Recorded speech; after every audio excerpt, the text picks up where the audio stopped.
Hello, नमस्कार।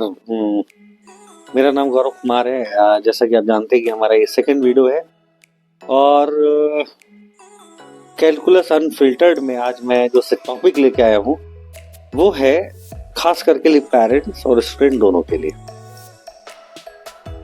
तो आपका एग्जाम चाहे वो जेई जनवरी अटेम्प्ट हो, बोर्ड्स फरवरी में हो या नेक्स्ट अटेम्प्ट हो, फिर मई में नीट हो, फिर एडवांस हो, कोई भी एग्जाम हो, सबसे ज्यादा जो प्रॉब्लम इस समय आ रही है वो है कि एक चीज पर फोकस नहीं होना।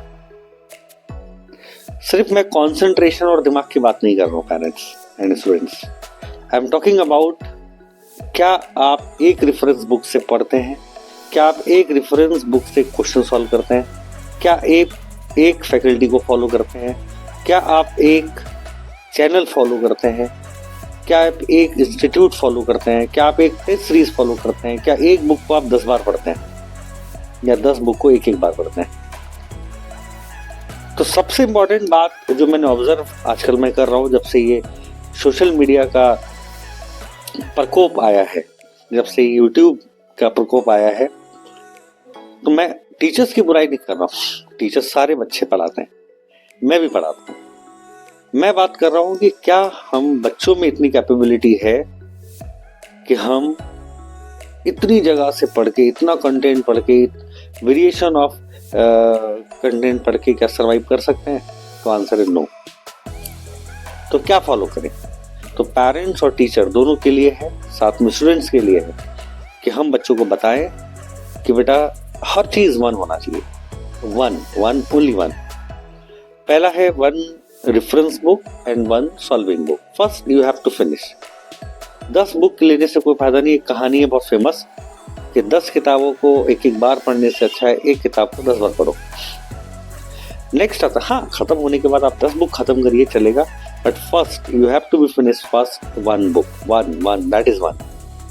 The second point is one teacher. एक सब्जेक्ट का एक टीचर काफी होता है, जो आप पसंद करते हैं, जो फेमस है, जिसके पास आप पढ़ते हैं, कोचिंग में पढ़ते हैं, ऑनलाइन पढ़ते हैं, जहां भी पढ़ते हैं, एक से पढ़े। आप 10 टीचर से पढ़ रहे हैं, आप 50 टीचर से पढ़ रहे हैं, कभी इसका पसंद आ रहा है, कभी उसका, कोई सब अच्छा पढ़ाते हैं बेटा, सब अच्छा पढ़ाते हैं। सिर्फ आपको एक फैकल्टी को फॉलो करना पड़ेगा। ओके, नेक्स्ट आता है तो one reference book, one text book, one faculty and now one institute.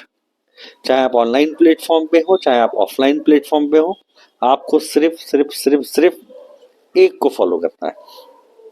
तो आज से हम क्या करेंगे कि सारी चीजों को समराइज करके ना एक पे लाएंगे, सिर्फ एक। तो एक टीचर, एक फोकस, एक एग्जाम के ऊपर डेडिकेशन, एक फैकल्टी पर सब्जेक्ट, एक इंस्टीट्यूट, और ये सब हो जाए अच्छे से, फिर आगे का प्लान डिस्कस करेंगे। आई होप आपको ये बातें मेरी सब समझ में आई होंगी और इस चैनल पे मैं ऐसी जानकारी आपको देते रहूंगा। मैं पिछले 15 सालों से यही काम कर रहा हूँ, तो मैं अपने एक्सपीरियंसेस से ये आपको शेयर कर रहा हूँ। बच्चों की सबसे बड़ी प्रॉब्लम है कि हम आधा चैप्टर इन सर से पढ़ रहे हैं, आधा चैप्टर हम उन सर से पढ़ रहे हैं, फिर आधा चैप्टर कोचिंग में जाके पढ़ रहे हैं, फिर आधा चैप्टर हम दोस्त से पढ़ ले रहे हैं, कभी हम बुक से पढ़ रहे हैं, कभी हम टैबलेट से पढ़ रहे हैं, कभी हमने एनसीईआरटी पढ़ ली, कभी हमने मॉड्यूल पढ़ लिया, कभी पीडब्ल्यू के टीचर से पढ़ लिया, कभी एलन के टीचर से पढ़ लिया, कोई लोकल टीचर से पढ़ लिया, कोचिंग से पढ़ लिया। अरे भाई रुक जाओ, सिर्फ one. You have to be decide only one. ठीक है? So best of luck for your next exam. जनवरी अटेम्प्ट जेई का तैयारी करें, बोर्ड्स फरवरी में है उसकी तैयारी करें, नेक्स्ट अटेम्प्ट आएगा जेई का उसकी तैयारी करें, जेई एडवांस की तैयारी करें, मई में नीट है उसकी प्रिपरेशन करें। और इस चैनल पर अगर ऐसी आपको अपडेट चाहिए, ऐसा कुछ मोटिवेशन चाहिए, आप कंफ्यूज हो रहे हैं, परेशान हो रहे हैं, डायरेक्शन नहीं दिख रही है, आप कमेंट में बताइए क्या प्रॉब्लम है। मैं अगला वीडियो लेके आऊंगा जिसमें हम आपकी बातों को डिस्कस करेंगे। Thank you very much, take care, love you all.